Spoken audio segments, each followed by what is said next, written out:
शुद्धतेची खात्री आणि परंपरेचा विश्वास घेऊन आले आहेत कैलास आडगावकर ज्वेलर्स. कैलास आडगावकर ज्वेलर्स, जिथे सौंदर्याला मिळतो विश्वास. महापालिका निवडणुकीत प्रभाग 14 मधून उमेदवारी करणाऱ्या एका अपक्ष उमेदवाराचा प्रचार रिक्षाचा फलक फाडल्याची घटना शनिवारी दिनांक 10 रोजी सायंकाळी खडकाळी परिसरात घडली.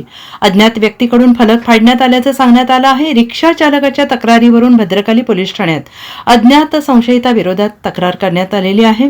पोलीस अधिक तपास करत आहेत. निवडणूक संदर्भातील दुसरी तक्रार दाखल झालेली आहे. प्रभाग क्रमांक 14 मधील उमेदवार नंदकुमार कहार यांनी माहिती दिली आहे. जय श्रीराम. मी प्रभाग 14 मध्ये निवडणूक लढवतोय. माझी आज प्रचाराची रिक्षा सारडा सर्कल या भागात फिरत असताना काही अज्ञात समाजकंटकांनी ती रिक्षा फाडली. त्याबद्दल मी भद्रकाली पोलीस स्टेशनला रितसर तक्रार देखील दाखल केली आहे. हे अतिशय निर्गुण कृत्य आहे आणि किळसवाणं आहे की जे काय असेल ते समोरासमोर करायला पाहिजे, परंतु ही अत्यंत खेदजनक बाब आहे. मी जी तक्रार दाखल केली आहे त्याबद्दल पोलिसांनी या तक्रारीची दखल घ्यावी आणि ज्यांनी कृत्य केलं आहे त्यांना लवकरात लवकर शोधावं अशी मी विनंती करेन. जय श्रीराम. यापूर्वी एका महिला उमेदवाराची बदनामी करणारा व्हिडिओ सोशल मीडियावर प्रसारित केल्याप्रकरणी गुन्हा दाखल करण्यात आलेला होता.